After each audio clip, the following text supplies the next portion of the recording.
Shadrick B writes, I have this theory. What do you think of the possibility that RDJ is responsible for the Age of Ultron script not including Ant-Man? I think he wanted the story to focus more on the Iron Man character, which would be hard to do if Ant-Man was in the picture. Also, what really pushed me over the edge when it came to this theory was the comment that Samuel L. Jackson made on the Captain America panel. It was the comment where the panel was asked about the level of input that they get in these films. Samuel then jokingly says that RDJ is basically the dictator over at Marvel. I'm paraphrasing, of course, but your thoughts? Well, yeah. I mean, he didn't say RDJ, Robert Downey Jr. is who he's talking about. Yeah. Is the dictator. I think he said something along those lines about we don't all have his kind of pull or something like that. I got to tell you right now, I absolutely detest the idea of any actor having pull over the story of a film. I hate it.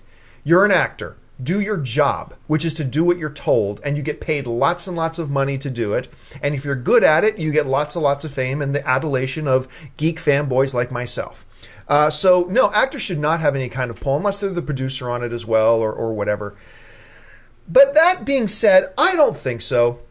I don't think this is what's happened. I think Marvel is very strong-willed. I mean, we've seen Marvel dump actors that even just wanted too much of a pay raise, whatever. Obviously, they've given more money to Robert Downey Jr. than they've ever given to anybody else. But I just do not see Kevin Feige as a type of guy who will just bow and meet the requests of whatever actor, even if it's Robert Downey Jr., at all. Because Robert Downey Jr. could come to Kevin Feige and say, yeah, I think Iron Man should do this. And Kevin Feige is totally the guy who will go, well, that's tough. Yeah. Because this is what Iron Man's doing. Now get your $50 million butt on the camera and do it. That's exactly what Kevin Feige would do.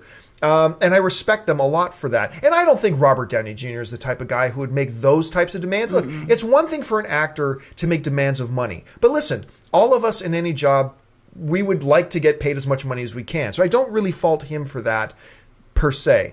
But I don't think he's the type of guy who would go around and start going, give me edit control and give me approval over the script. I don't think he's the type of guy who would do that, quite frankly. I got more respect for him than that. So I don't think that's the way it worked out. Dennis?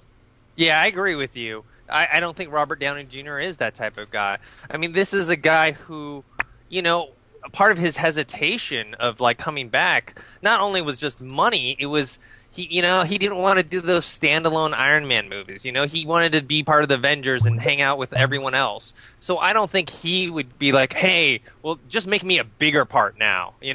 I think he's satisfied with just being part of the team, and I don't think it's in his nature to be like, no, it's going to be about me. It's going to be about me. So I don't think that he would go in and change story either. I think dialogue is understandable when actors want to go in and change when that. The director gives you the leeway to do that. Yeah, but story, I feel like Marvel would never allow them to have control over story. Not a chance.